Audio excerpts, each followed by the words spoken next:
Hello there, good morning, and many thanks for staying with us here on City TV. My name is Nanatufo Boateng. Now, to some breaking news, and the President of the Republic, His Excellency Nana Addo Dankwa Akufo-Addo, has given authorization for the Finance Minister, Ken Ofori-Atta, to formally engage the International Monetary Fund, inviting the fund to support an economic program put together by the government of Ghana. Now, this comes on the back of many calls or several calls for the government to go to the IMF for assistance. Now, it's also hinged on the inflation rates, increasing prices of fuel, food price inflation, and several other sectors. Now, a known member of the NPP recently hinted on social media that indeed the much touted electronic transfer levy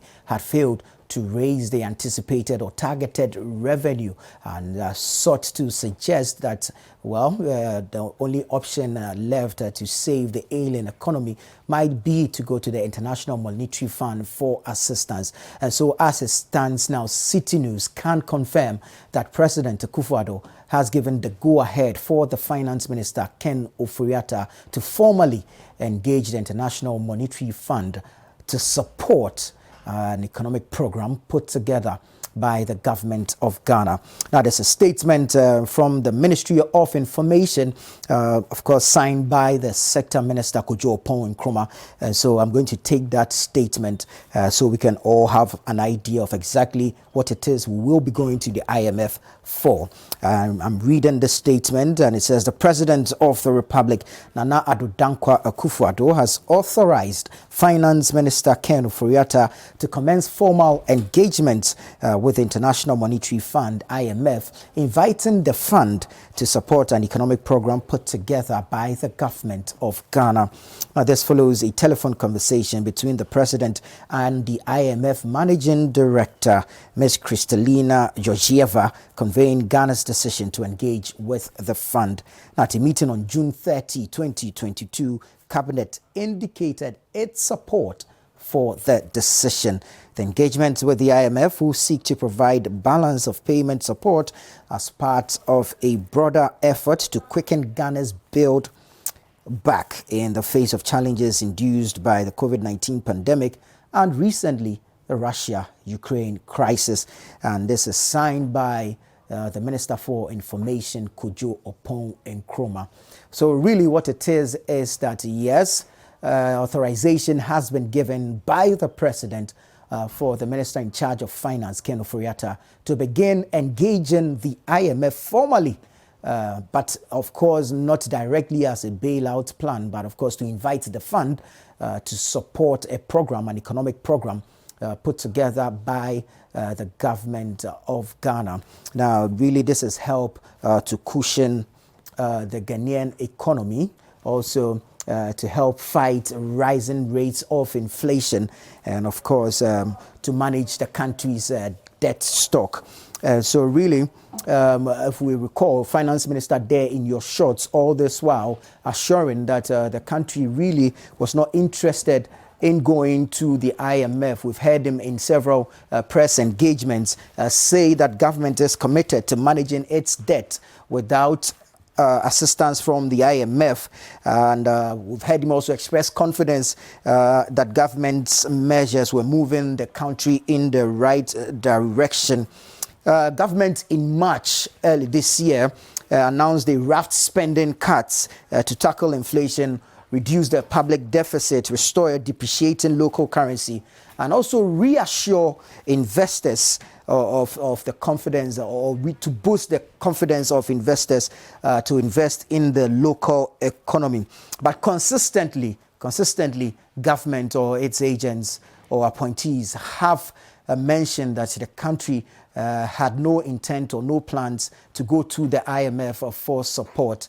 We've been gauging the conversations around whether or not government will be going to IMF to seek assistance, and it's been suggestive of that owing to recent revelations that indeed the electronic transfer levy had only accrued 10% of its intended target and was not able to generate the anticipated targets of government. But in studio now, we have our presidential correspondent, Sami Wiafe, and he's going to help us understand the journey to this point, and of course, really what government is seeking from the International Monetary Fund. Good morning, Sami. Thank you very much, Nana. Many thanks for joining us. Thank you very much. Finally, we're here. We're going to the IMF. Something we've really, rejected over the period. I mean, there have been suggestions or recommendations or sometimes appeals for government to go to the IMF, but government agents and appointees, even ministers over the period, have insisted that government's measures and policies are really moving the country in the right direction, and so there was no need for the IMF. But today, we're seeing this statement where the president has formally or authorize the Minister for Finance to engage the IMF. Your thoughts on this before we go into the details? Good morning. It was expected because in time past you've heard government officials or even the president blame the current challenges we're going through with regards to the economy on the COVID-19 pandemic, the Russia-Ukraine war. You know, a lot of people have said that, Ukraine more or less did a lot of things when it comes to world production. So if they are under attack, you expect some of these things to happen. Several times, as you said, government officials have also denied that. Remember the finance minister, one of the town hall meetings during the COVID, the E-levy said that there was no way government was going or the country was going to seek help from the IMF. And finally, we are here to realize that the president has given authorization for this to happen. They've tried a number of solutions to see how best to fix the economy. Remember some months back there was a cut somewhere in March on the salaries of all public sector workers, especially the political appointees, 20%. Even the Council of State members even had to cut their salary, hoping that this was going to work out. But I realized that no, it wasn't really. They brought in the E-levy, expecting that it would give the needed support for revenue generation. It didn't work. We saw a tweet from a leading member of the party saying that it hasn't generated enough. So the only option left was a bailout. So this decision, as you said, was taken yesterday. The cabinet meeting yesterday was basically on the economy. It was basically on the economy, what government was going to do to revive it. And the IMF option looked like the only possible available. It will be a difficult decision because I've spoken to people in government and they believe that this was a very tough decision for the president and cabinet to take. They've already said they are not going. Now they are going. Political opponents will obviously use it against them ahead of elections. So it was a very, very tough decision and they had no option. This was the only option for them to go. But clearly the timing of the decision to go to the IMF, had it come earlier, I mean, would they have salvaged the situation to an extent? We know that government really has instituted some measures to tackle the current economic challenges. But really, had we decided to go to the IMF earlier, as and when, for want of a better expression, if we had gone to the IMF, would we have had a better economy than what we are having now? I think so. I think so because you started with what people call the homegrown solutions. You realize the first instance it didn't work. So the only option was to seek an IMF bailout. You were waiting for a number of months or a while to see if these homegrown solutions were going to work. Immediately you sense that these things are not going to work. The IMF is always available to everyone. Their doors are always open. Seek that help immediately and see how best you can save the economy. I feel it's better late than never. It's better, at least you have quite a number of years to the end of your tenure. I mean, the president. So bringing the IMF in here was having the situation. But a lot of people fear that when you bring the IMF into your economy, there are going to be some restrictions. Of course, because we saw what happened during the fiscal era, discipline and all self-discipline, right? You can't raise some expenditure. You have to cut down on certain things, freeze employment in certain areas. Though we don't know the details of this particular help from the IMF. We are told that by Monday, government will give details of what is seeking the IMF today and what the IMF will also present onto the table. Obviously, we'll see job freezes, employment in certain sectors. We've seen that in previous years. We expect other things to happen. So by Monday going, we'll have a clearer picture of how this bailout or this help is going to be. Hopefully we'll get the details by Monday, but let me go over the phone lines and speak to an economist, Dr. Edu Sarkodie. Good morning, sir, and many thanks for joining us. Good morning. Thanks for having me. Grateful. Now, government finally has given authorization for some engagements to begin with the IMF. The timing of this decision, what do you make of it and its impact on our economy going forward? The timing is good. We are in need of it. Government has run out of options. No matter the policies that the government has, he has to find funds to finance it. Investors have lost confidence in the economy. They are pulling out. They are selling government bonds.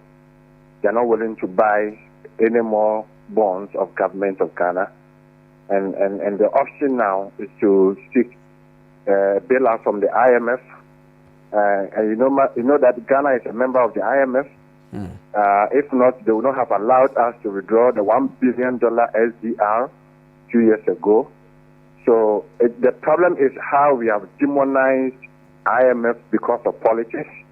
And I'm happy that we have put aside politics to go in for a bailout or whatever you may call it, which will help save lives of people and lives of businesses. I think we are in need of it. All the 16 times that we have gone to the IMF, we were in need of it. IMF is just going to give you stability and policy credibility. Whatever you do with this is up to you as a government. Doc, now the politicization of the IMF and the fact that this government has made a U-turn and going there. We also know that IMF bailouts or whatever always do come with some conditions. What are the expectations this time? Are we expecting to see some very strict conditions from the IMF? Obviously, expenditure management, revenue generation. The first point of contact of IMF program is fiscal consolidation. Fiscal consolidation, we mean bringing down or closing the gap between revenue and expenditure. So IMF may propose certain revenue measures. May not necessarily be introduction of new taxes, but maybe to strengthen the collection, avenues of the GRA or whatever it is that they have to do to raise revenue without overburdening Ghanaians. And also the expenditure side, as it stands now, government cannot cut down expenditure. What they can do is to be prudent in the management of the expenditure. In any case, which of the expenditures are you going to cut? Is it compensation of employees or interest payments? I don't think so. Maybe because of the IMF program, government of Ghana can renegotiate the payment or defer the payment of interest on the loans that we have contracted. That will help us. But that is the only way that I'm sure the government can have some fiscal space. But when it comes to being prudent, cutting down waste, making sure that you get value for money, you price your projects well, that one I'm sure the IMF will instill discipline in government to do that. My fear and my concern has to do with the social intervention programs, that they should not touch it, because some of these social intervention programs are very crucial at this time that we are in difficulties. Imagine cancelling free SHS at this time when fuel prices have gone up, people are feeling the heat in their pocket, inflation is high, exchange rate is somewhere else, and government is cancelling free SHS for parents to pay school fees at this time. It may not be a good idea for us. So I hope that they don't touch on some of the social intervention programs. Right now, Doc, per the statement we have seen, really it is for the finance minister to formally engage the IMF and invite the fund to support a government of Ghana program. Being specific on the word from you as an economist, and of course the homegrown solutions that government had preferred, and whether or not they made the necessary impact. What kind of would it be prudent to allow for the IMF to come in with their own program, or to go to the IMF with a government of Ghana program and seek support for? Well, it depends on the assessment of the IMF. If they believe that your homegrown program is good for your economy, then they can give you the support. Remember that in my earlier submission, I mentioned policy credibility. So if you have your own program, why do people doubt your programs? And I personally, somebody has emailed me to ask me whether he should pull out from buying a government of Ghana bonds or so. An email from somebody in the US. So people have raised questions about our economy. And so it is up to the IMF to believe your policies or not. If they don't trust your policies, they'll throw it away and bring in whatever they think will suit you for example, discipline on expenditure. That one, no matter what you've written in your policy, they will instill discipline in you to make sure that you cut down waste, or you reduce, or you remove waste. And my second point is, so the first point is the credibility. If they believe your policy, why not? The second point is financing.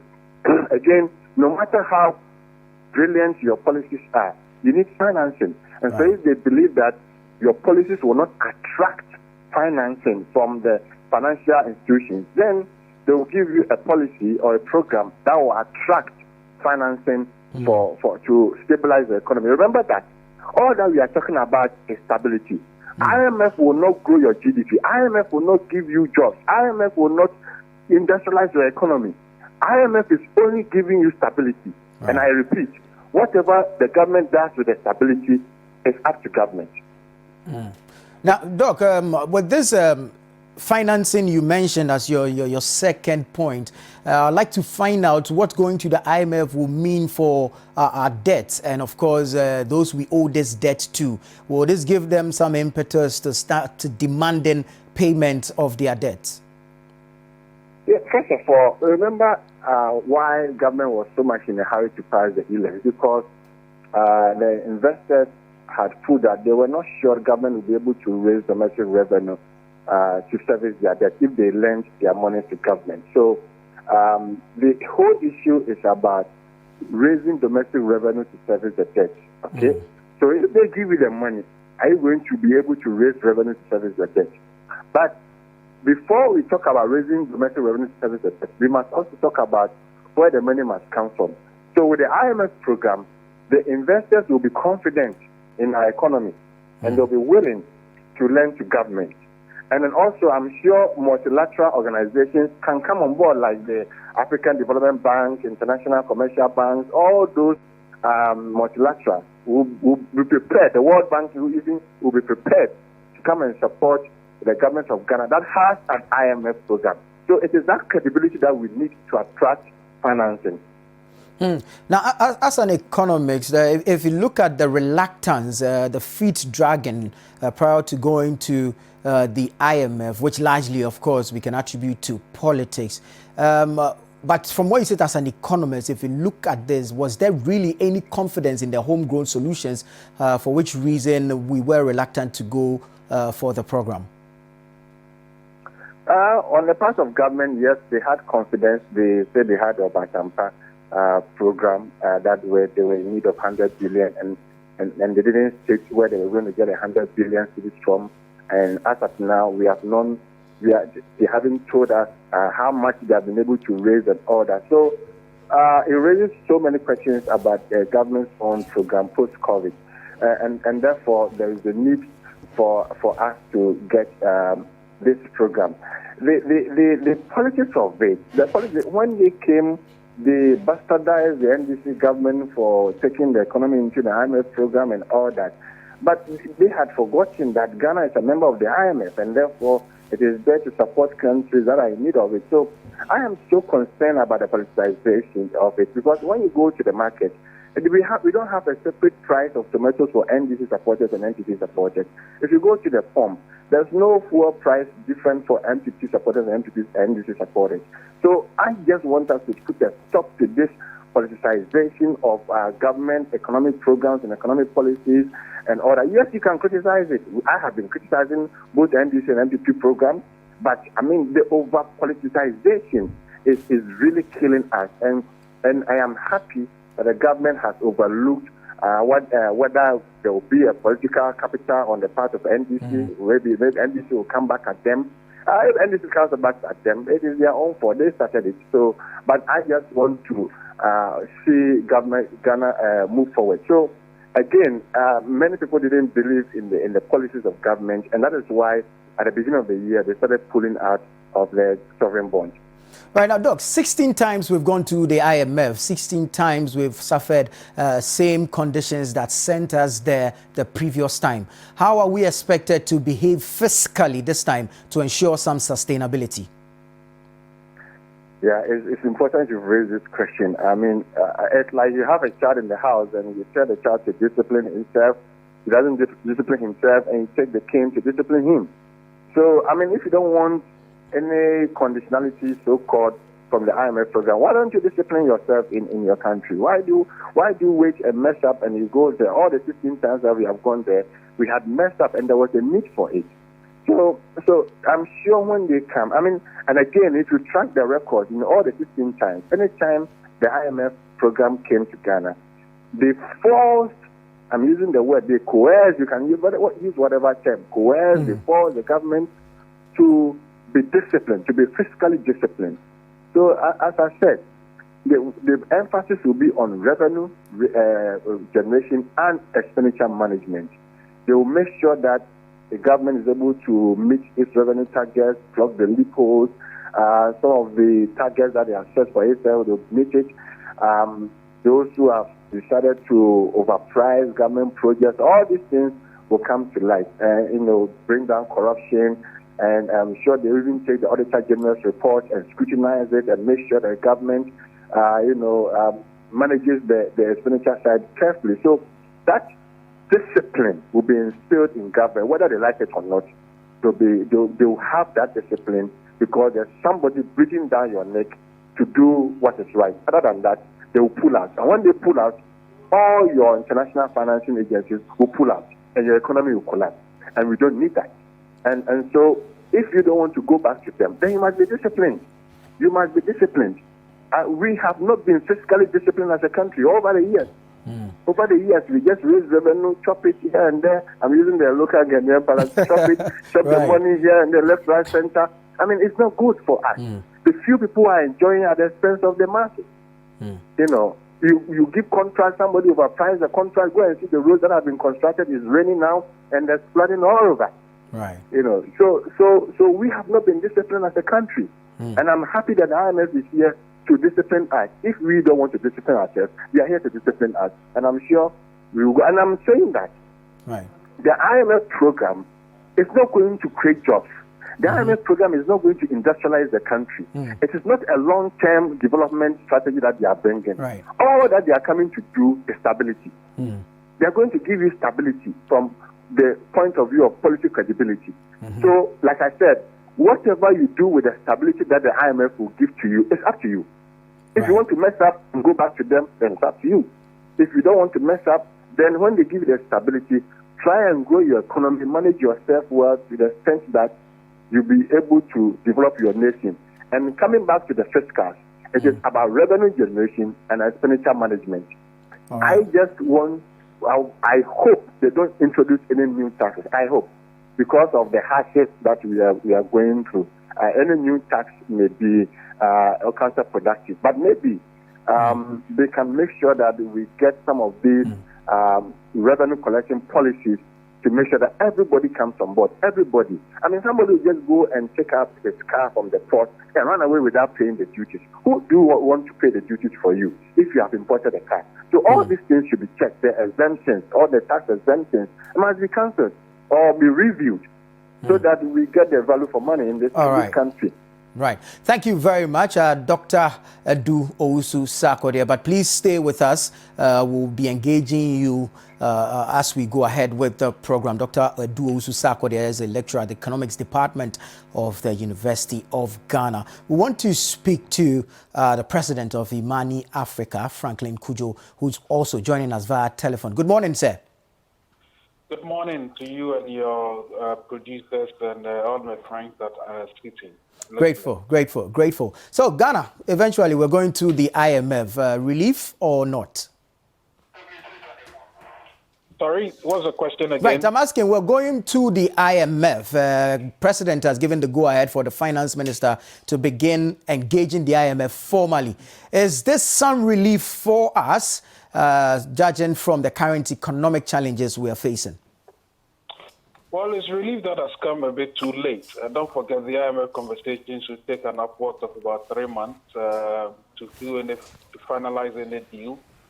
The writing was obviously on the wall already, and I think the president and his men had delayed unnecessarily. They should have been there much earlier and negotiated for better deals rather than right now going almost an ambulance where you are going to get what I call peanuts or peasants. Because other countries that have gone to the IMF on the continent, like Kenya, that got almost 2.2 billion at some point, did not go when they were this like us, right? So there were opportunities to have engaged long ago, and writing again was on the wall. But anyway, better late than never, and we are grateful for the moment. So the economy indeed has been very stupid. But will this delay in going to the IMF hurt us more than heal us? It's not a question at this stage of hurting us. The question really should have been how we eventually got there, right? And why we need the IMF right now. I mean, getting to the IMF also means clearly that your policy issues would now have some sort of credibility. Your creditors would have some confidence in you. So hurting us is probably an understatement. It's being overstated. I think we already hurt ourselves, and we needed this pain relief. Yeah, so I don't see anybody being hurt at all. I think if we are being hurt, it will even be positive. Because you see, actors like us and many others have been saying from the get-go that the government programs were too flamboyant. They were too expensive. They had no economic value. I mean, look at the creation of the 6th region. So just taking away useful resources. None of those regions are adding any value to the economy of Ghana, right? So expenditure like that, the creation of this ministry called Special Development Initiative, if you look closely, contributed to the over 13 times fiscal challenges that we had. You remember we did this index called the Fiscal Recklessness Index, where we found out that the infractions over the last 5 years have become 13-fold over the time John Mahama was in office. And the reasons are not far-fetched. It's only because of some of the bureaucracy that were erected and supervised by the president. It was just a matter of time things were going to catch up with us. Doc, I mean, frankly, we know that IMF definitely will come with some conditions. We are yet to see or hear what these conditions will be. But government, how are we expected to behave to sustain whatever package we will be receiving from the IMF? You're asking what government should do in order to sustain the package? Right. How is government expected to behave? I suspect that there will be deeper cuts. Look, my good friend Ben Boachi has on record said that, look, there are a number of people who have been employed at various ministries and added the numbers, necessarily technical persons who are not necessarily adding value, but are taking sumptuous salaries. So it looks to me that we need to begin those cuts from that particular angle. The cut must go deeper. Some of the programs must either be abandoned entirely or restructured, right? I mean, planting for food and jobs and all of those projects, this one village, one dam business, all these things must be assessed properly and then probably put on hold because they are just wasting money. Seriously. So from your end, I mean, government should begin tackling some of these programs, but to ensure some fiscal discipline, where should we start from? Because we know there's the GDP issue, there's a debt sustainability or debt servicing issue, and then, of course, there's public sector wages as well, all these impacting on the economy. So, my brother, the question we should be asking ourselves has always been, what has been the qualitative return on the investments we've made so far? In almost all the projects. So, very little, right? Even the famous free SHS, we are yet to determine what value addition is to make to the economy in the next couple of years. We haven't done any proper assessment of all those flagship projects to determine the value addition. It is time now to sit back and say, look, rather than sloganeering that this and this, one that, and one this, and planting that, animal this, plant this. We should rather ask ourselves, what value have we got in return when we have spent money on almost all these projects? Then you would have realized that, look, it's always better to do practical analysis, do some policy reviews, publish policy papers ahead of implementing policies that are even popular. We don't do that. And because we don't do that, there's a depth of analysis when it comes to understanding whether these policies are having impact. Look, who would have thought that with all the problems we have with government-created employment schemes, the e-levy, a portion of it was supposed to be used in creating employment. I mean, I think that was one thing I found quite astonishing, and somehow I'm quite happy that the e-levy is turning out the way it's turning, because it didn't make sense to spend government money to create employment schemes which turned out to be scams, really. Not just under this administration, but administrations before. So the kinds of rationalizations that are to be done could take into consideration some of these so-called use that, use this, use that. These are nebulous projects that are just wasteful, because we never see the value in return, really. Right. It's interesting that you mentioned the e-levy, because we know that some of these IMF packages may come with the introduction of some taxes. But for the e-levy in particular, do we anticipate it being scrapped? Well, the challenge is that the e-levy has become like, what's it called, the prodigal son. For it to be accepted, it has to be revised. I don't think scrapping it entirely would help, but the government must eat humble pie and come back and say, look, maybe let's go back to 0.5, which was the original position some of us held. Because we had evidence to show from the CST tax, when it was reduced from 9% to 6%, there was almost 150 million TD jump in the following year in the tax.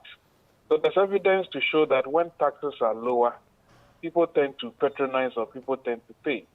And you see, with the e-levy, people had choices, really. It was an elastic tax. People had opportunity to do other transactions as well.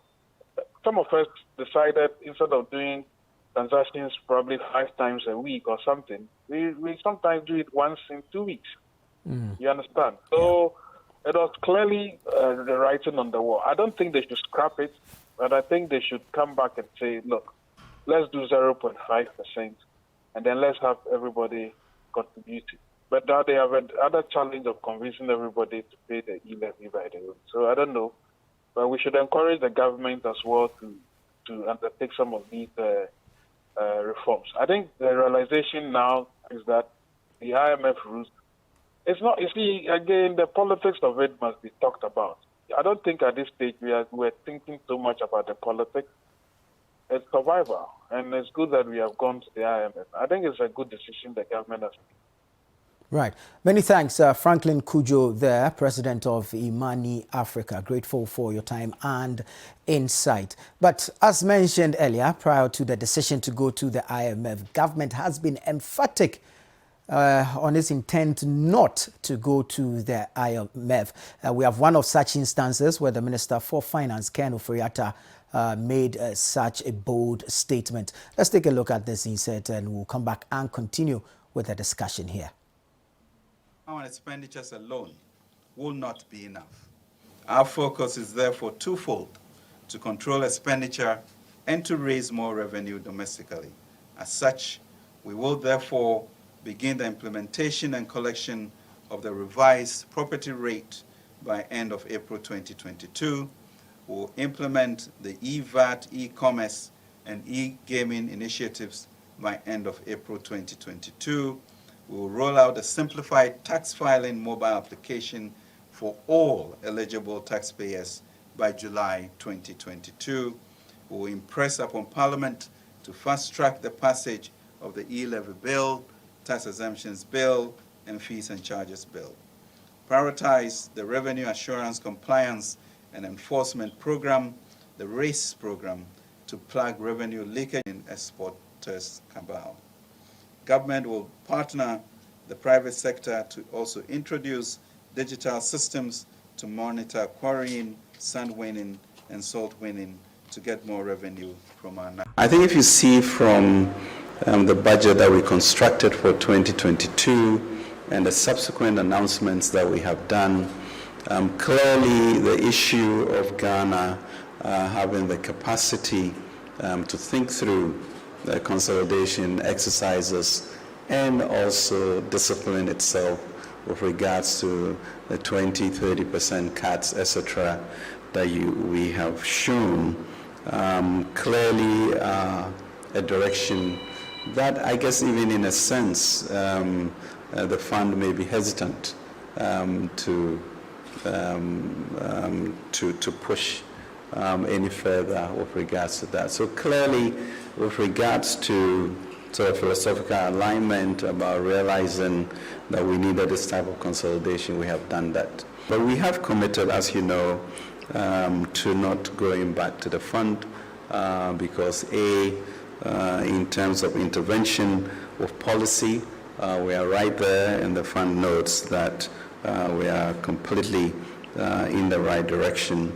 And so the issue is validating the program that we have put in place, and then, in my view, supporting us to find alternative ways of financing or refinancing our debt, reprofiling it. So that was the Finance Minister, Ken Ofori-Atta, speaking on May 12, 2022, and of course rehashing or re-emphasizing government's intent not to go to the IMF for a bailout. But today, he, as Minister in charge of Finance, has been given clearance or authorization to go and formally engage the IMF to support a Government of Ghana program. I mean, many critics of the government or many Ghanaians have suggested to government to go to the IMF in the face of the current economic challenges. One of such is a former finance minister under the erstwhile Mahama administration, Seth Tekpe, and this is what he said. I've had a position on the need for us to be pragmatic, accept where we are, and have discussions with the fund as the central bank for developing countries. The advanced countries have their central banks which can, help them in these situations. But even then, Portugal, Spain, and others during the global financial crisis, despite their strong central banks, went to the IMF, right? So there are African countries that are talking to the IMF. But I always say that for me is mute now, because the government's position is very clear that they are not going to the IMF. So my point now is give us the alternative. When we contemplated in 2013 not doing an IMF program, we came up with a homegrown policy, which was discussed extensively at various fora, particularly Senchi. So, Bobby, my short answer is give us the alternative. The economy is ailing. A former finance minister under the erstwhile Mahama administration there, Seth Tekpe, on his thoughts on going to the IMF to help salvage the Ghanaian economy. Sami Yafi is still in the studio, and so all the back and forth, the reluctance on the part of governments, the feet dragging as to whether or not, IMF to go or not to go. How much of a tough decision was it for government to take? We know that there was a cabinet meeting on this yesterday. So it was a very difficult decision from the information I've picked from the Jubilee House. Government or Ghana exited the IMF program just 3 years ago. That was 2019. Yeah. And in 2022, you are going into another program again. It was a tough decision for government to take. Secondly, the politics of it. You know how the MPP in opposition then, bastardized the NDC for running to the IMF for help. Yeah. Accuse them of incompetent, not being able to manage the economy. Are you saying people accusing their opponents and now running to the same people, they accuse them again of being incompetent in running the economy. Running to them again for help is also part of it. They believe that the homegrown solutions, they thought the e-levy, cutting down on expenditure, reducing the salaries of ministers and other public sector workers. They thought that this was going to be work out for them. But unfortunately, it's not going to be so. But then listening to almost all the resource persons we spoke to, one thing runs through them, policy credibility. Yeah.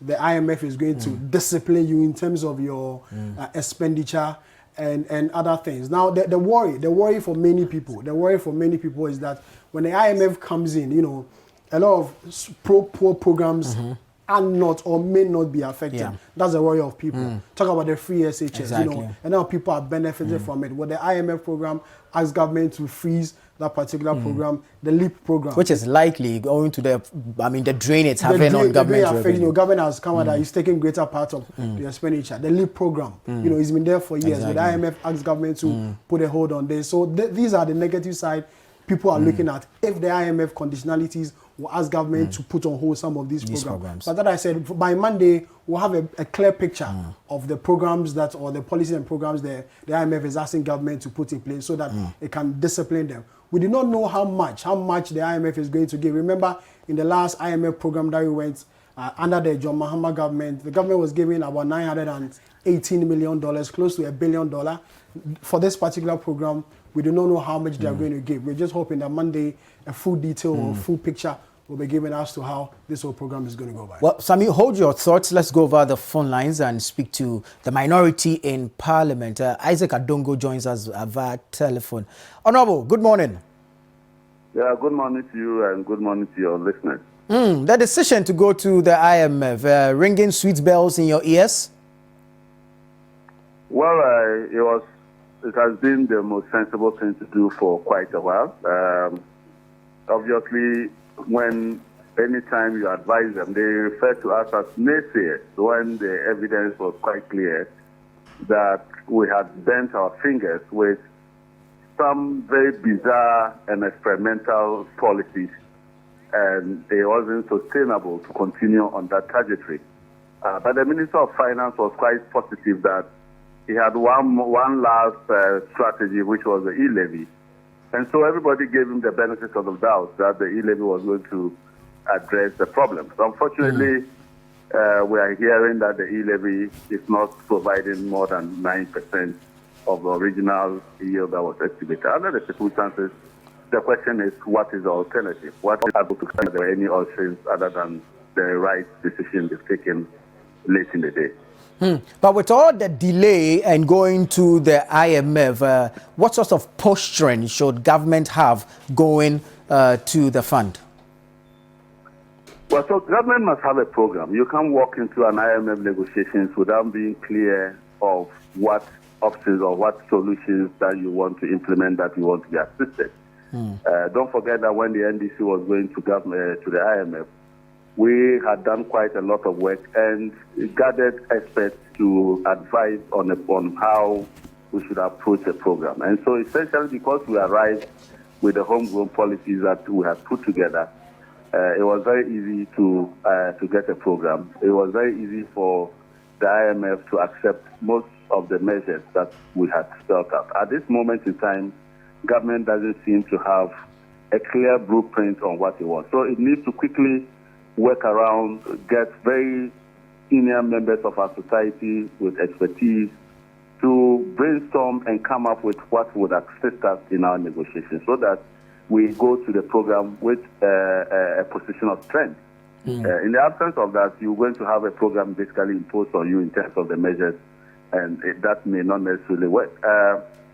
The other challenge and the most difficult decision that His Excellency the President has to take is that he needs a complete upgrade on his team at the Ministry of Finance. The Minister for Finance and his Minister of State, Charles Dubois, basically don't have what it takes to lead an effective IMF program. The market is arm in arms against them.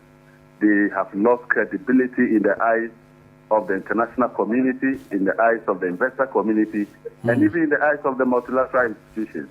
So a clear sign of commitment and a clear sign and signal of good faith in this negotiation must start with the removal of the Minister for Finance, the removal of the Minister of State at the Ministry of Finance, Charles Dubois, to give Ghana a clean bill of health to begin these conversations in a way that allows the IMF to have some faith and trust. Don't forget that these are the people who have spoken extensively about their view on the IMF. You cannot say that going to the IMF surrenders the sovereignty of our country. We are a very proud group of people, and going to the IMF would mean that we are going to run a government as if we are not a country, a proud group of people. And today you are leading that conversation. Apart from the fact that you basically have demonstrated lack of capacity as a Minister of Finance and as a Minister of Minister of State in charge of Finance. Of the Minister of Finance. So these two people, as a starting point, must exit the ministry immediately. And that is something that the President must send out as a signaling of intent to be serious and committed to an IMF program. That is not negotiable. Now, Honorable, before we come to, I'm going to ask you to talk more on the personalities or the individuals leading the negotiations with the IMF, say the Finance Minister and the Minister of State in charge of Finance. But the program that we should be going to the IMF with, let's do some specifics in there. Are you able to give us some details of what you would expect to see in this particular program? Well, it is a government program. The IMF does not arrive in a country with a program in hand. The IMF comes to you to understand your problem. The IMF comes to you to walk you through, to have some thought process on your own as what you think the solution should be like and what support you need to implement those programs. But everybody knows that this government has been running some of the most reckless experimental programs that basically have wasted our money and which has created such a hole that we are in. I don't understand why the President is still keeping trade development authorities to be wasting almost 1.5 billion on it. Clearly, that should have been scrapped in the budget. Okay, and that would have saved the 1.3 billion, the 5 billion already. I don't understand why the government will run a program that is called, what do you call it? It's called One Village, One Dam, that creates ponds and dugouts that are not fit for purpose. That should not be started at the first place. Why should a government that is in this difficulty allocate 1 billion Ghana cedis to the office of the finance minister under other government obligations in the name of an omnibus program called Ghana Cares or Bantapa program? Does the Ministry of Finance run education? Does the Ministry of Finance run construction of roads? So why will you put such an amount of money? So that should have been scrapped in the first place. So 1 billion would have been paid. The Ministry of Finance in this difficulty has allocated 1 billion Ghana cedis to Ghana Amalgamated Trust. To do what? Clearly, in this budget alone, if you ask me to sit with Ken Oforiatta, I can scrap 10 billion of useless spending in the budget that wouldn't have taken them to the IMF. And the IMF will be very important. It will be interested in finding out what is the value that you derive for the people of Ghana with every single expenditure that you have. And mind you, that in difficult times like this, the posture of the IMF is to take care from the poor and to protect social safety net. So programs targeting the poor, I assure you, will never be removed by the IMF. At worst, IMF will want to improve targeting of the poor, so that that program does not end up, supporting rich people instead of the poor. So proper targeting is always.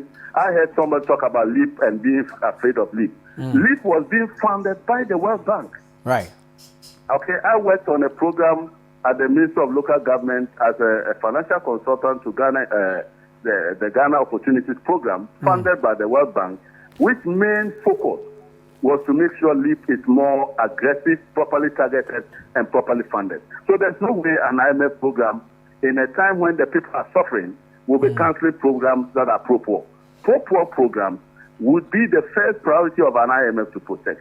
But it is part of the scheme to create the narrative and to instill some level of fear in the people, as if the IMF coming is all doomed for the poor. What is important is that the poor must have an economy in order for them to be protected. We currently just don't have an economy.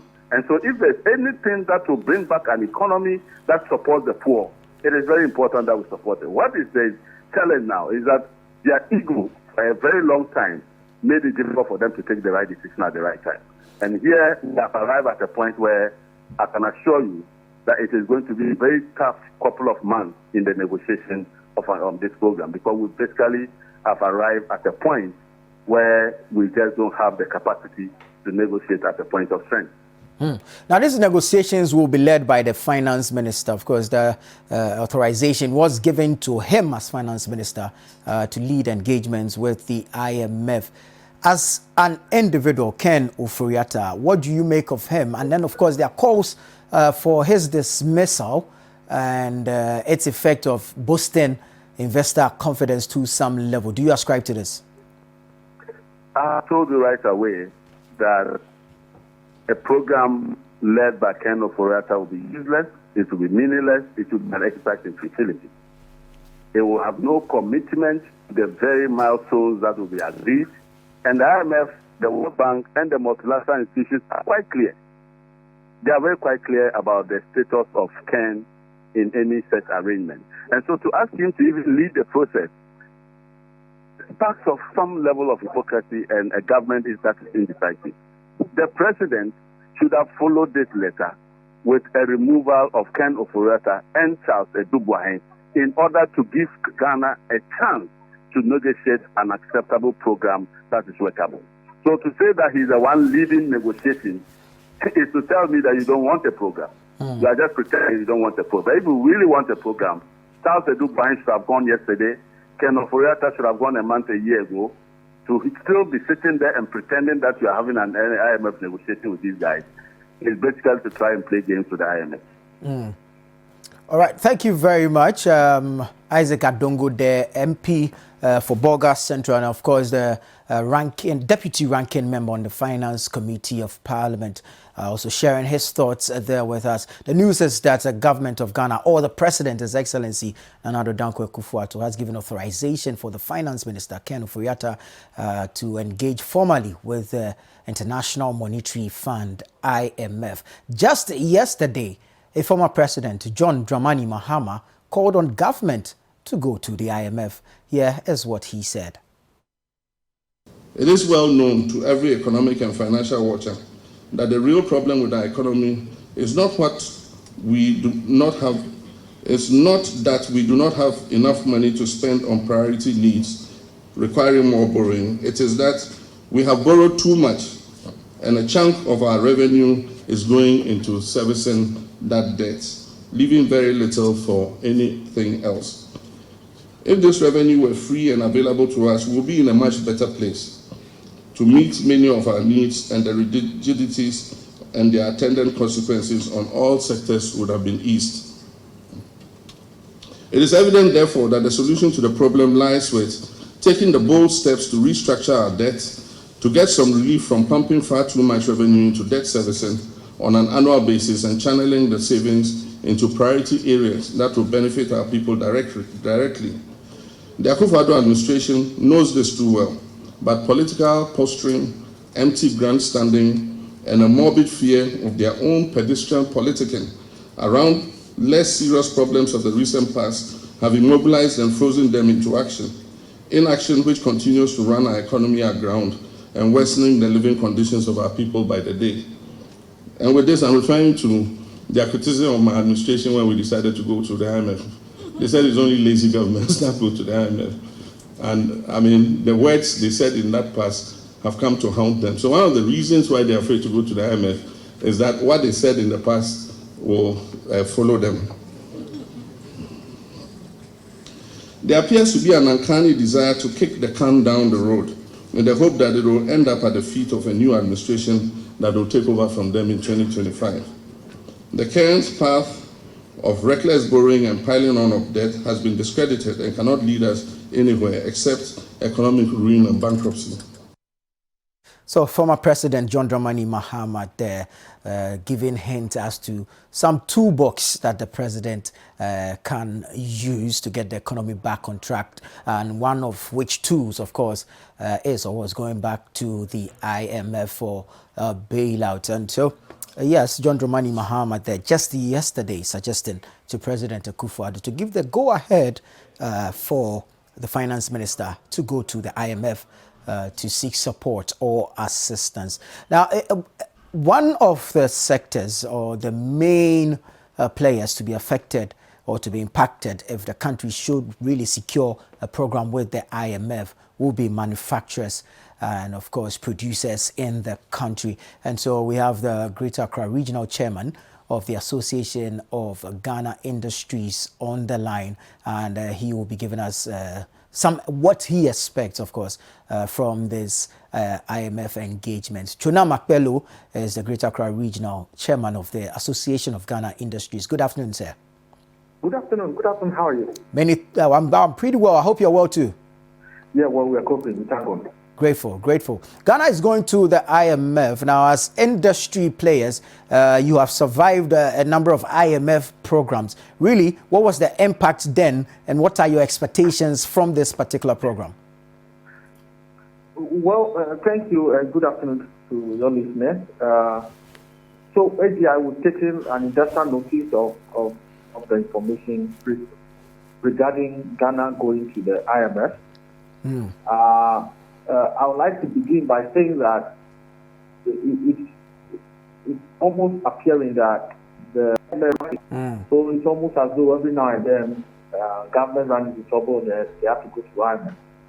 Right. IMF, going to IMF, they have its own benefits for stabilizing the economy and so on. For example, it helps with the discipline. But the whole idea is that if you don't go into IMF as had a stabilization, it's almost crucial that the nation have a program that is homegrown. That's where industry comes in. But it appears that after IMF program ends, we are unable to develop homegrown programs and policies that will allow industry to grow. And so we end up going back. So AGI is extremely worried about these developments. And our prayer is that this should begin one of the last programs we have. Because if we continue to import finished products and we are unable to develop our local industries to produce what our society needs, then we cannot have the revenue we need to build the economy. So AGI is calling very strongly for government to cultivate the discipline required to insist and to stick to a locally grown program which would encourage and promote massive industrialization, local industrialization, and minimize the importation of finished products. Right. That's the only way we believe that we can come out of this cyclical issue with IMF. And we are waiting to see how it pans out and what the details of the program will be. But our view is that no matter how it goes, IMF at best can only help us insist discipline. Because the money they're receiving are not money we cannot raise here. We have industries that if we focus on, we are able to generate that money in a year. What we are lacking is the discipline. And so we are asking government that this should be an opportunity for them to once again get back to industry and sit down with industry to discuss the different homegrown policies that we can put together in order to ensure that we minimize the importation of the finished product and incentivize local production of goods. That way we can achieve our desired outcome of not going to IMF after every cycle, after every political cycle. Well, Chonam, should this sit down with government happen, what are some of the solutions or recommendations you will be preferring, of course, to increase industrialization in the country? And then, of course, knowing that the IMF will be coming with some level of supervision to ensure fiscal discipline?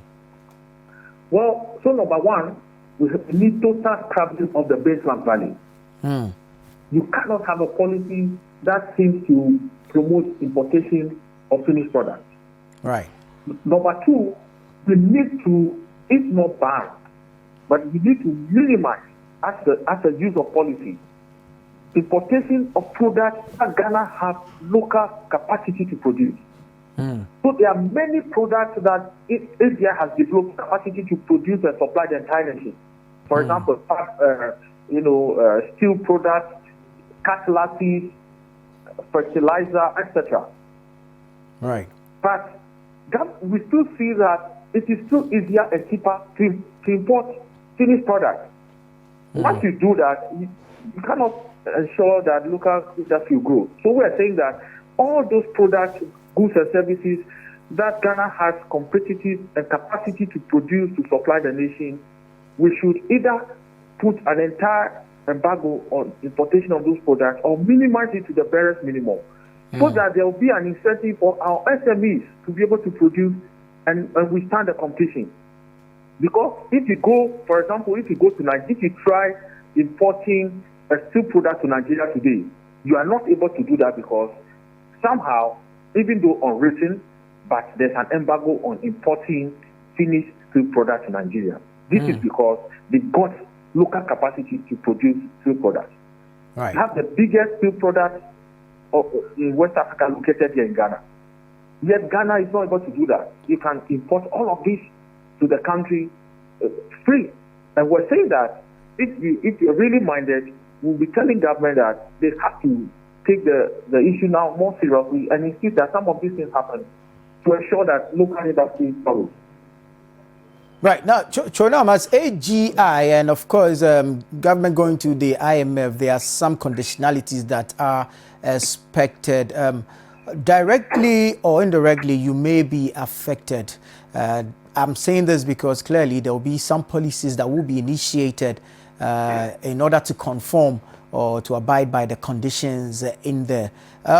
Where you stand as industry, where would you want the axe to fall to ensure that industry survives and thrives under an IMF program?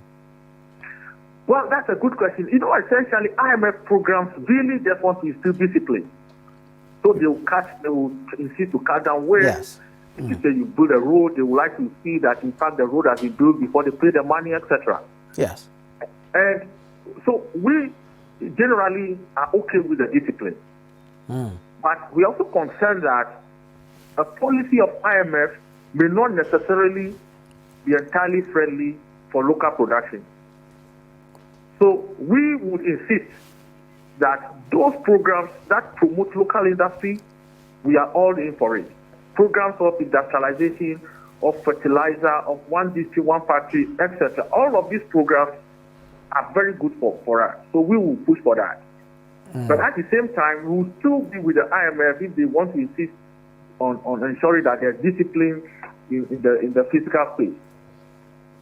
Right. Chonam Akpelo, thank you very much. He is the Greater Accra Regional Chairman of the Association of Ghana Industries, of course, suggesting the position of industry as Ghana readies to engage the International Monetary Fund for support, of course, for a Government of Ghana program. So the news is that President Akufo-Addo has given authorization for the Finance Minister, Ken Ofori-Atta, to formally engage the International Monetary Fund, of course, to invite the fund to support a Government of Ghana program. Now, this comes on the back of a cabinet meeting where all cabinet members, of course, were in support of that decision. Presidential correspondent Sami Wiafe is still here in studio with us. I mean, on the face of the economy, good news, but then in politics, this is capital for the opposition. Obviously. A similar situation in 2015 when the then John Mahama government of the NDC decided to seek bailout from the IMF.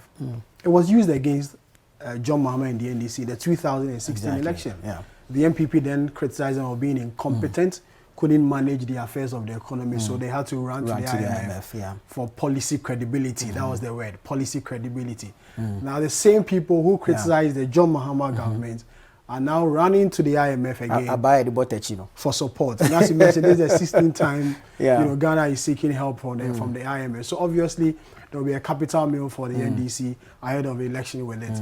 The same insult, the same languages used against them, and it's the same language they are going to use against you. Even on the ordinary street of Accra, you get people saying that, after all, you came in with the big promises. You're going to do A, B, C, and D. But if you remember that in 2017, 18, 19, Ghana's economy was growing very well. At an average about 5%, growth until COVID and this Ukraine thinking. So a lot of people have said that you started well, you started on a good note.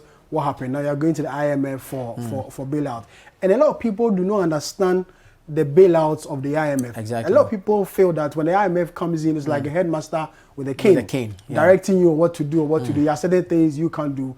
Previously, we've seen how this whole thing has been like. But a lot of people on the street will think that IMF have been with you. It means you can't spend, you can't do this, you can't do this, you can't do this. It's going to cut down on a lot of expenditure things. So, and all. Expenditure and all. So maybe on Monday, as you said, we'll get a better picture of what the detail will be, what the program IMF is coming, what the government of Ghana is also coming in with. So politics is going to have a field day when it comes to this particular program. Right. So clearly we're going to the IMF with a government of Ghana program. IMF in turn will meet us with their own program, and then we find level ground there, and of course the conditionalities will be spelled out. We'll be getting the details as the days go by, but let's go back to the phone lines and speak to the president of the Ghana Union of Traders Associations.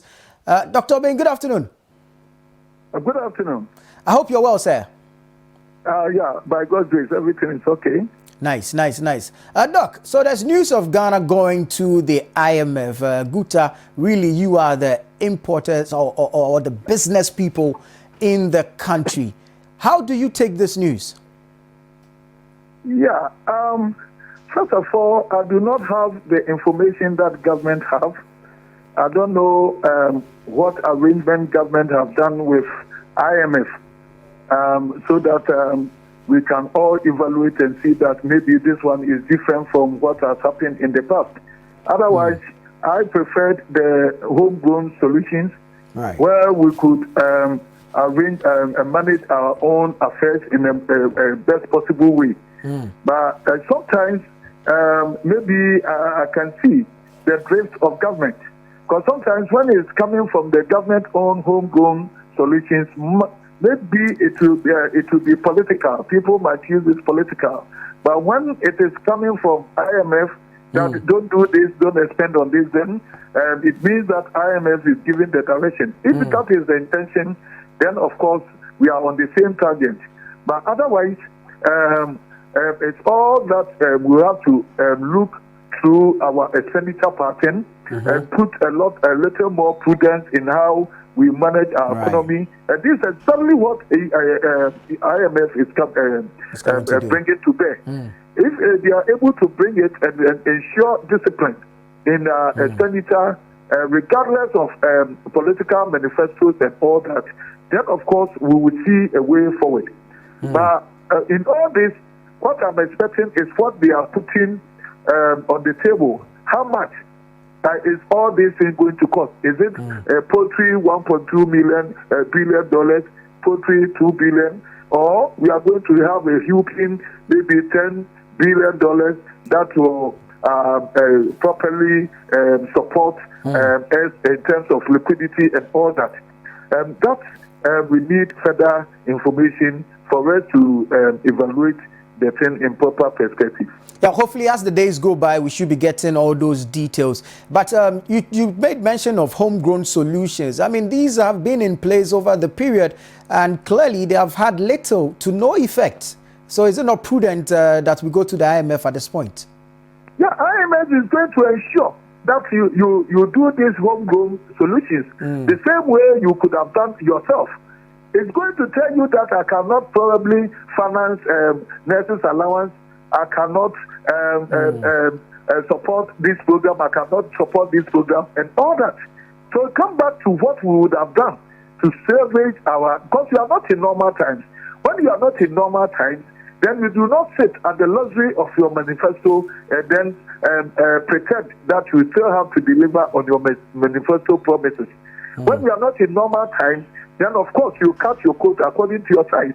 And the only thing that has semblance with the homegrown solution and the IMF is that they are coming to tell us the same thing, that we should, the do's and don'ts.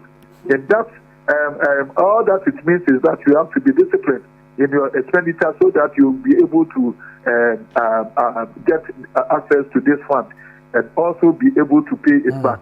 That's all. And that's all economics is about. So we could have applied prudence in our management and we wouldn't have been here. But if we go on this, probably it's also going to take away maybe political pressure, because then it is coming from the IMF itself, any directives of discipline and all that. Then we all go along it. Grateful. Now, Doc, how are businesses faring under the current economy?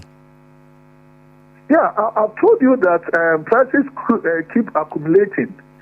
And then, the inflation that we are experiencing is not good for trading community at all.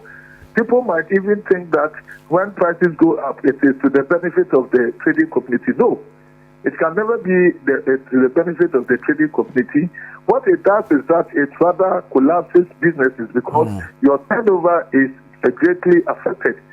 Affected in the sense that the consuming power of the purchasing power of the consumer is affected, and then he cannot buy ordinarily the number of goods or quantity of goods that he would have bought, and so then it goes against your turnover. When your turnover is suppressed, it means that you are unable to service your debt and your bank. Your bank debt and all that, and if care is not taken, then you are on the verge of bankruptcy. So it's not in our interest when there's inflation like this.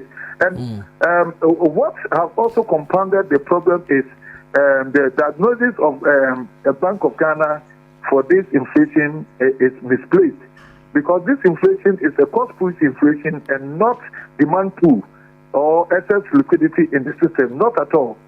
If there's excess liquidity in the system, then you say that you are mopping up, if you are increasing the monetary policy rate to mop up the excess liquidity so that it can control the inflation. But this one is a cost push, it's accumulation of costs that has brought this inflation. And so another layer of cost in terms of the increase in the monetary policy rate compounds the problem. And you recall that this year alone, the policy rate has been increased 3 times, and it was not able to solve the inflation because it was misplaced. It was not properly situated that we do that. So, as matter of urgency, the policy rate should be reversed, reviewed. And then, the other thing that has accumulated to the price accumulation is the migration of the flat rate of VAT. We have been paying VAT for 5 years. Flat rate VAT for 5 years. It means that we're paying 3%. When you buy goods from the shopping malls, the bigger wholesales and all that, where everybody was charging you 3%. Right. Now that it has been migrated to the standard rate of 19.25%, it means that from 3% to 19.25, additional cost of 16.25% has been handed over to the Ghanaian consumer. And that's also part of this build-up, and that has risen the inflation. Yeah. Right. Doc, we're in the second half of the year from where you sit, and of course, per market projections. What are your expectations for the rest of the year 2022? Yeah, it depends on the outcome of policies such as the one that we are now entering, and then what the media budget, what they will do to either we will continue on the same tangent or not. Otherwise, it will be almost the same. And that if it continues, then it was also going against businesses negatively. Doc, we are most grateful for your time this afternoon. Dr. Joseph Obeng is the president of the Ghana Union of Traders Associations, joining us, of course, to speak on what business expects, or the experiences of business under IMF programs and the expectations of this one that we are yet to venture into. Some of you are still here with me, and prior to that interview with Dr. Obeng, we were talking about the political capital this affords the opposition party, owing to the fact that the NPP did same to the NDC when they went to the IMF under John Mahama. But really, would it not be prudent that we all come together as a people and support this, bring ideas to strengthen the program that we will be taking to the IMF? Because mind you, the current economic challenges do not know NDC colors or MPP colors. So we live in a country where the personal ambitions are more than the national ambitions, you know very well. Clearly. Depending on which political party is in power, I find the other opponents as an enemy. And so obviously I need to do things that will thwart his or her efforts in getting whatever is supposed to be done. In other countries, this was going to be a national a national issue where everybody will get involved. But in our side of politics, you know how it is. You remember when the NDC called for the Senchi consensus on the home group, the MPP then in opposition refused to attend. Now, if the MPP is calling for a similar forum, do you expect the NDC to attend? Yesterday, John Mahama at a forum said, indeed that what's happening now, we need a collective. But really, would the MPP want to seek support from the NDC to fix the economy as it stands now? No. The more reason why they are going to the IMF. to seek bailout. But 16 times, Nana, we've been to the IMF. Successive leaders, successive governments. What can't we get right that almost every time we go to the IMF for support? Fiscal discipline. The last one was just 2019. Just 3 years. We are back to the IMF again. The things the IMF tell us, can't we implement them down here? It's just simple. It's just simple. And sometimes you don't understand how our leaders, govern this country of ours. But let's look at the issues that have brought us, here. There's the high inflation rate, the increasing hikes in fuel prices, food price inflation and all that. On the grounds, that this is what accumulated in what we recently witnessed, the Arise Ghana, Kruma demonstration and all that. The sentiments among Ghanaians, really, they help us paint a picture of this feeling among Ghanaians and whether or not it will inform a decision of the general public to throw their weight behind government going to the IMF. The hassle is real. It is, because things are difficult. Even for those of us in the formal sector, those of us who drive, you buy fuel today at this price. The next evening, if you want to do a top-up, you go and the prices go up. Look at the ordinary person who doesn't drive, take structural or public transport. Every time there's an increase in the fares of transport. Food prices have also gone up. You buy wache today, some quantity. The next day, you get the same quantity for an increased amount. That you buy meat for this amount, the next day they are giving you the same price, but which time is small. So the hassle is real. People are really going through a lot, especially the ordinary people, they say, the hand-to-mouth people, is a struggle out there, Nana. It's really a struggle out there. Of course, we also know the drivers of the inflation. Talk of fuel, food, industries and all that. And the women who sell food will tell you that where they get their food from has also seen some increase. And so they also need to make their profit. So you see all these things happening here in we know really it is transportation that is really driving inflation, owing to the fact that you need fuel to transport the food from the producing areas, of course, to the market centers and also to the homes of the final consumers. We're having some reactions on social media. We would like to read some of them out. So on Twitter, still Ebubron Kosia tweeting as Lord T says, these people are now going to IMF on Republic Day. Even Satan won't write the script. Aku.eth tweeting as Aku from Sakumono says, I hope IMF can put a hard stop on the cathedral. Some reactions there from Twitter. Let's bring you some more. Manasseh Azuri Awuni says, you can do all the propaganda you want, but if the fundamentals of the economy are weak, IMF will expose you. And then, of course, you have the fundamentals. That's tweeting us, Kojon Ketia says, we took the IMF decision on Republic Day. The irony. So those are some reactions from Twitter. This is B by Sekumba. That's tweeting us, Bridget O2 says, full soldiers, job come and defend why MPP going to IMF is smarter than when NDC and JM went. We know you've won more defensive Ballon d'Or than Sergio Ramos. And so, yes, there's some reactions there from Twitter. But let's go over the phone lines and speak to Prof. Peter Korte, who joins us, of course, with his thoughts on the decision by government to formally engage the IMF. Good afternoon, sir. Yeah, good afternoon. Grateful that you could join us. I hope you're well. I'm keeping well. I hope you're well too. I am well. I'm great. So, Prof, the decision has been made. Finance Minister now has the relief for us, or would the delay really hurt us more than heal us? No, I don't see where the delay is.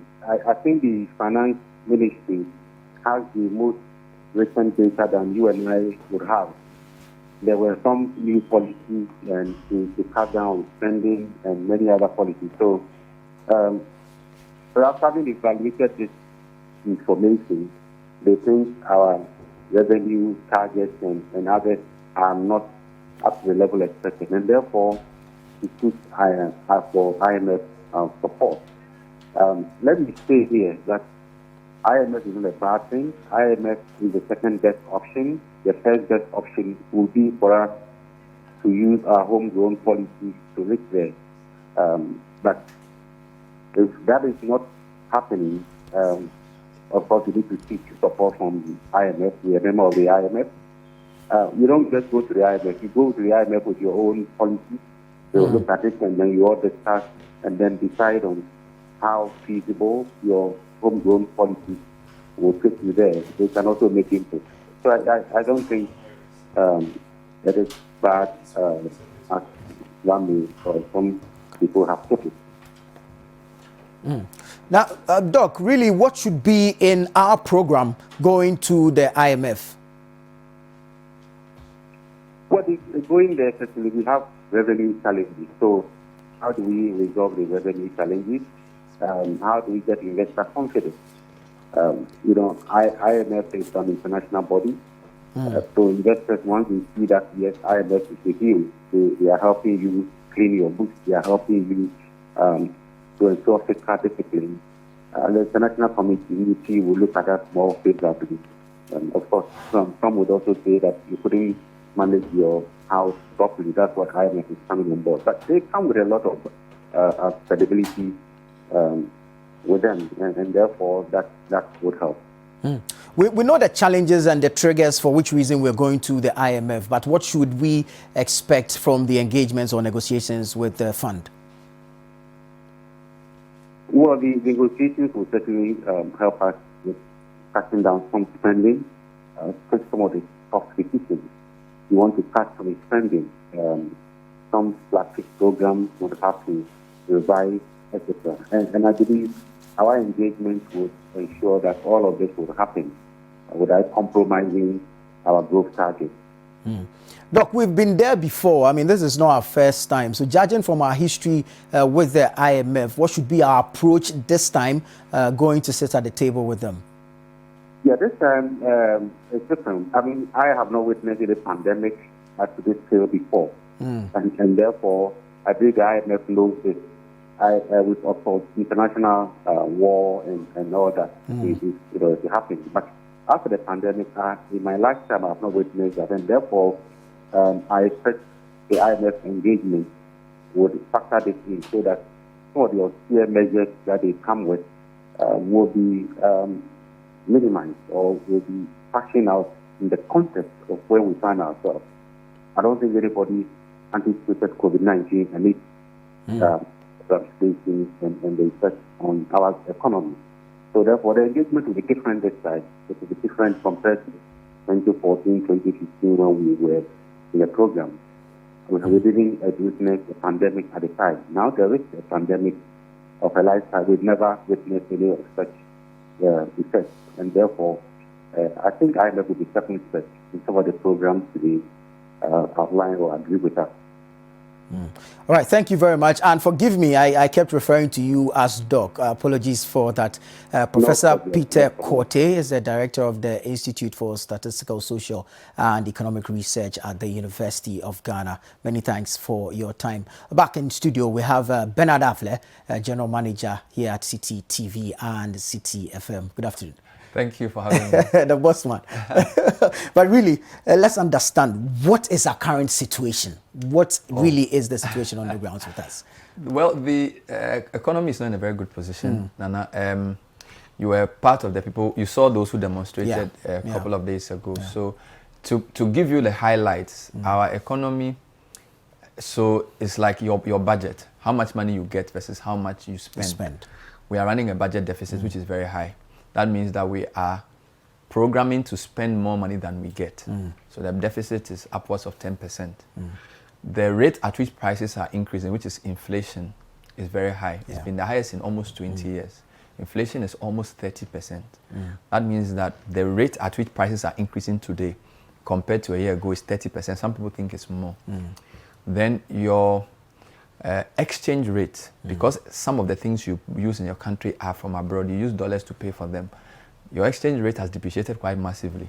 If you think about the fact that in 2015, it cost you 3.2 cedis to get a dollar. Now it costs you almost 8 cedis to get the same dollar. So your exchange rate has depreciated very badly. Then you also have what is called your debt to GDP ratio.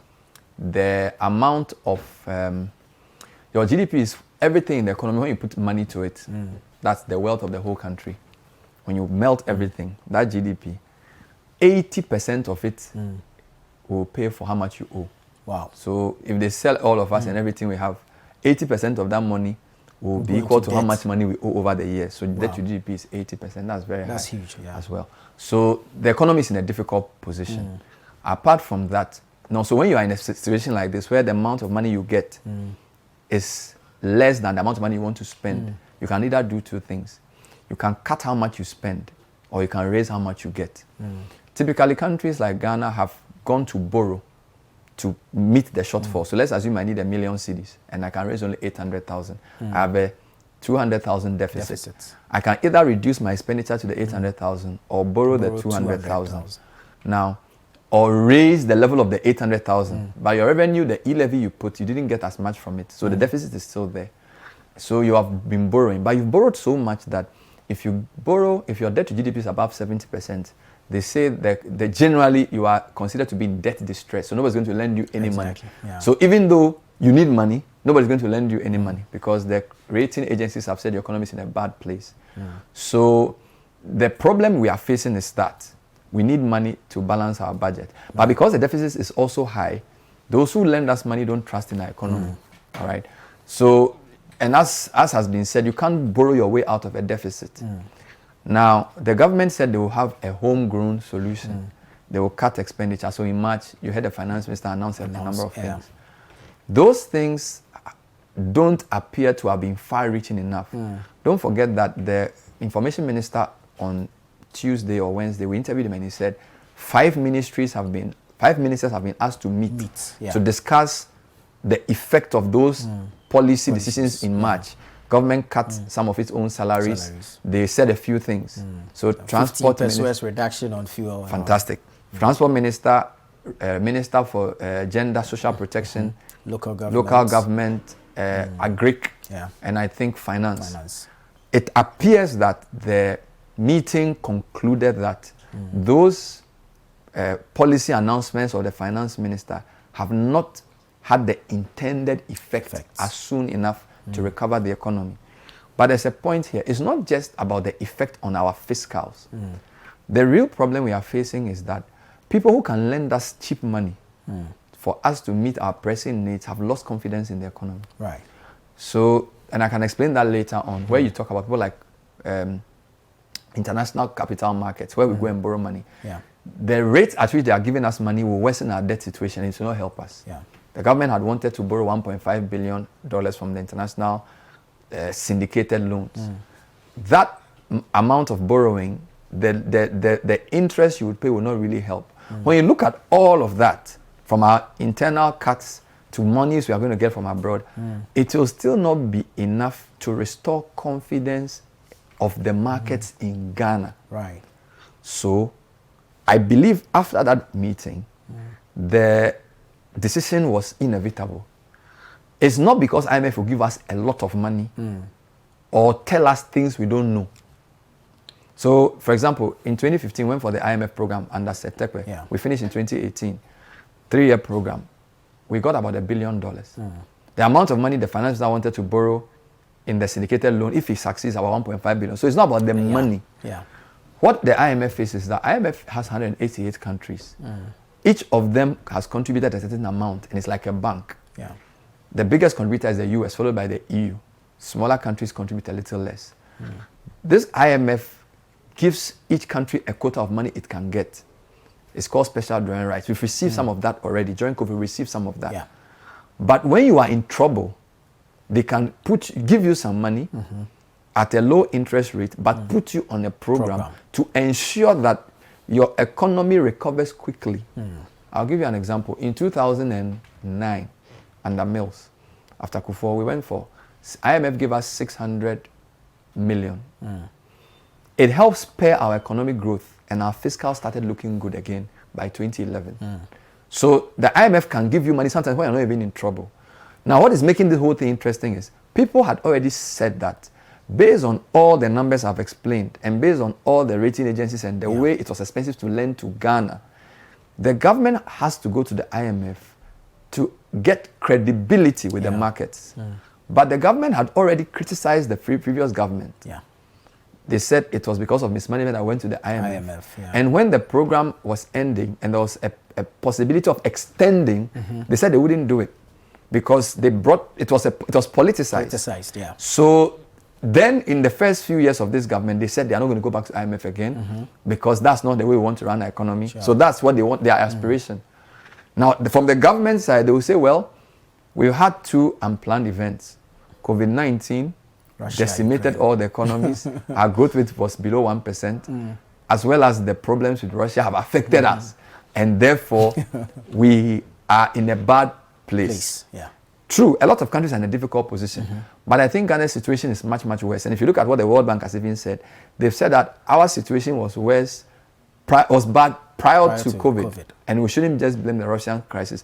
Be that as it may, the government going to the IMF is not just because they need money, but because the IMF was formed in 1945. They have over 70 years of track record in working with countries. Their policies are not always the best and they are not always palatable. But there is a certain level of predictability about going on an IMF program. So it gives confidence, not immediately, because some of the decisions you take immediately will be very difficult for the economy. And the government is aware.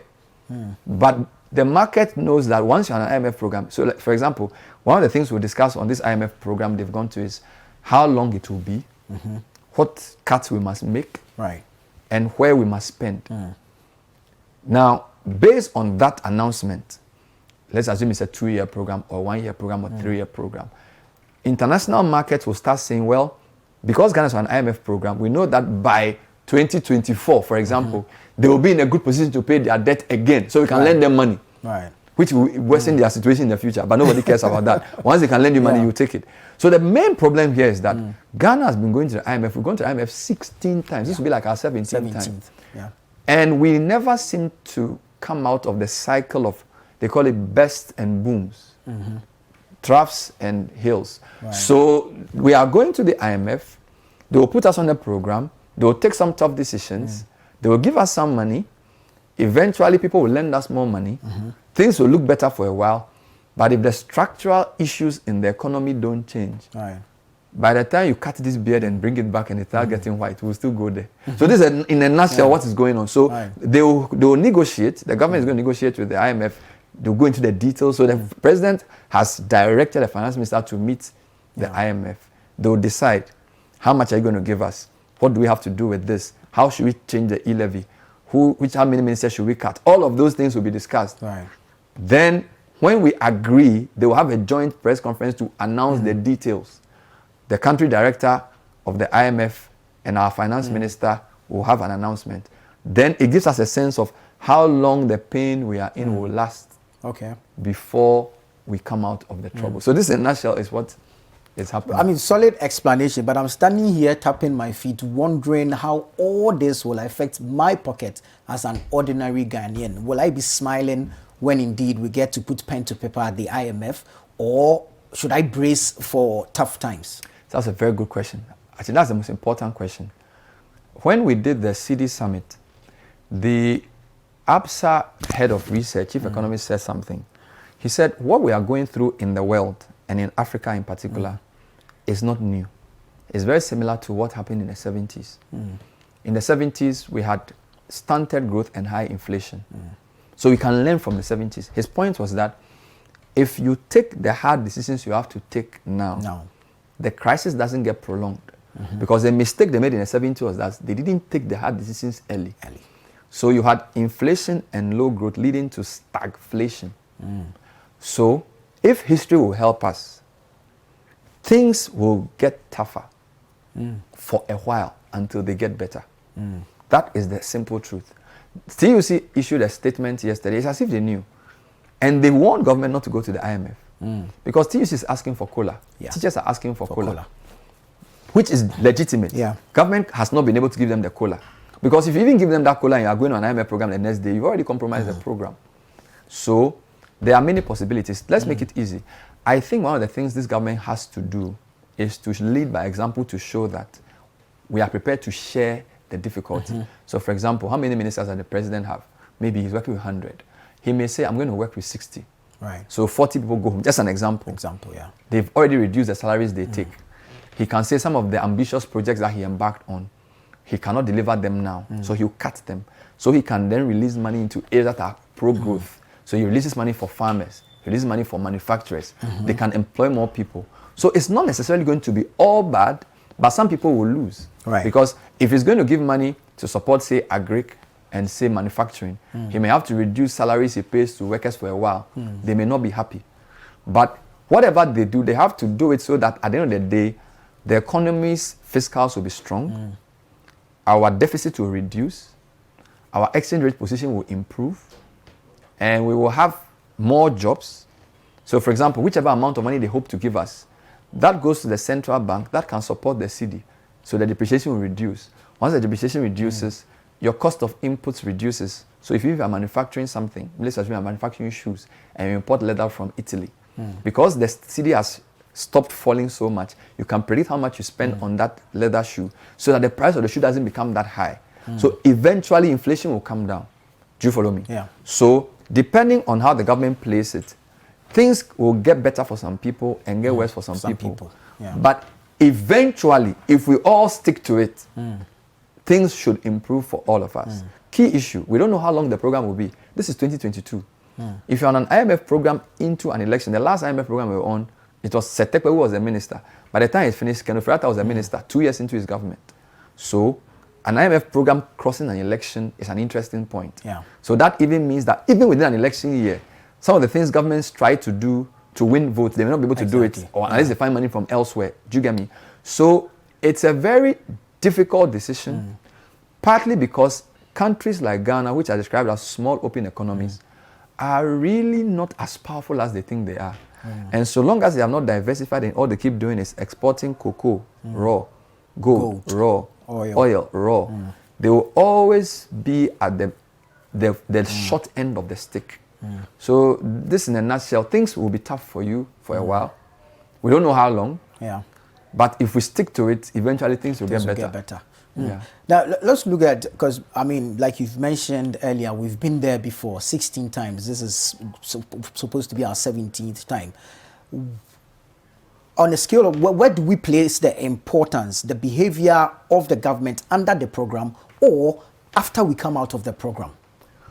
That's another very good question, because usually when you are in the program, your degrees of freedom are limited. So there are certain things that once you've agreed to be on the program, you sign up to. So there isn't much you can do. Exactly. But there are things you can do whilst you are still on the program. For example, if you increase your domestic revenue generation, nobody's going to tell you not to do that. Yeah. You see, what the IMF will help you to do is to take unpopular decisions and say, well, it's not my fault. Which is why I don't think we should politicize going to the IMF the way this government did. Yeah. Because you see, there are some finance ministers who know that they have to tax certain people more. But it's not a politically good decision. Which is why if you look at our IMF record, usually we tend to go when a new government comes into power. We went to Hippie when Kufuor became president in 2001. He could easily say, well, I'm here because the guys who came before me destroyed things. 2009, I engaged with the IMF. They could say, well, Kufuor didn't do such a good job. That's why I'm here. So the key issue was that when Mills Mahama's government went in 2015, it was within one government under the second program. So it's like, you are the same person who's been in power from 2012. You've not managed the economy well. You are going to IMF in 2015. All right? And then you exit in 2018, and now you've gone as MPP. But you can't say you are going, if MPP is going in their second term. So it's much similar to the NDC ones. Like, you've been in power for 4 years. You finished an IMF program. So why are you going back to IMF? Do you follow my logic? So in that case, you have to now think of what can you do in addition to the IMF program to strengthen the economy when you are done, which is the million-dollar question. So it shouldn't have gotten this way. It should have been a logical decision you take without emotion and without politics, because it helps you tell TUC that I like your cola, but I'll do it when I come out of IMF. But you say you do your own homegrown programs without an IMF, so they're asking for cola. Now, if you say you give them the cola, they will go on strike. They're going to have all kinds of problems. So, whilst we do not ideologically agree with the IMF in terms of all their policy prescriptions, it is not a wise thing to bastardize or politicize going to the IMF, because if you're a minister of finance, the IMF helps you do things that you ordinarily would not be able to do because of the political contentions. Okay, that's my sense of the way the IMF works. Right. So for a minister of finance, IMF can be your ally if you play it well, so you can get some breathing space at home. But if you portray it as a negative thing, then the social forces rise, you make it difficult for, then you just complicate things. Well, Bernard, hold your thoughts. Let's give viewers a perspective of the World Bank Country Director for Ghana, Pierre Laporte, on the current economic situation of the country and, of course, the pros and cons of going to the IMF. We need IMF, really strictly speaking, okay?